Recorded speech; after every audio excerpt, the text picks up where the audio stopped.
రామోజీరావు గారి ఆయన మృతి వార్త తెలియజేశారు. చాలా దిగ్భ్రాంతిని కలిగించింది, చాలా బాధ కలిగింది. ఎందుకంటే నేనేం కోరుకున్నానంటే ప్రమాణ స్వీకారం తర్వాత వచ్చి వారికి కలవాలని అనుకున్నాను.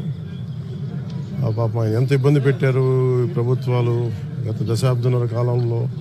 పాప ఆయన తట్టుకొని ప్రజలకి చైతన్యం చేసి ఆయన అండగా నిలబడ్డారు.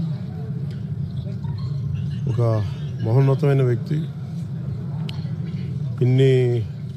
ఇప్పుడు ఆంధ్రప్రదేశ్లో కానీ భారతదేశంలో ఎక్కడైనా సరే, ముఖ్యంగా ఆంధ్రప్రదేశ్ తెలంగాణకు సంబంధించి తెలుగు రాష్ట్రాల్లో ఏ జర్నలిస్ట్ ఉన్నా అది ఈనాడు స్కూల్ ఆఫ్ జర్నలిజం నుంచి వచ్చే రూట్స్ దానికి ఉంటాయి. అలాంటి కొన్ని వేలాది మంది జర్నలిస్టులని తెలుగు రాష్ట్రాలకు అందించిన మహానుభావులు. అలాగే తెలుగు చిత్ర పరిశ్రమకు సంబంధించి కూడా ఈరోజు ఇంత ఇన్ఫ్రాస్ట్రక్చర్ ఇక్కడ డెవలప్ చేశారంటే అది హైదరాబాద్లో ఎంత అద్భుతంగా తెలుగు చిత్ర పరిశ్రమ ఉందంటే ఆయన కాంట్రిబ్యూషన్ చెప్పలేను. ఇలాంటి చేస్తున్న వ్యక్తిని ప్రభుత్వాలు గత 15 సంవత్సరాల్లో చాలా ఇబ్బంది పెట్టినాయి. వాటన్నిటినీ తట్టుకొని ఆయన్ని ఇబ్బంది పెట్టిన ప్రభుత్వాలు ఈరోజు లేవు. ఆ విజయం ఆయనకి తెలియజేయాలని అనుకున్నాం, చేసి లోపల దురదృష్టం ఇలా జరిగిపోయింది.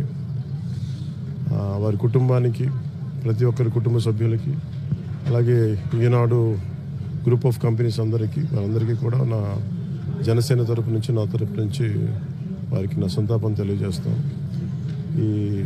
ఈ సమయంలో మీ అందరికీ ఆ భగవంతుడు వారి కుటుంబ సభ్యులకి అండగా ఉండాలని కోరుకుంటూ సెలవు.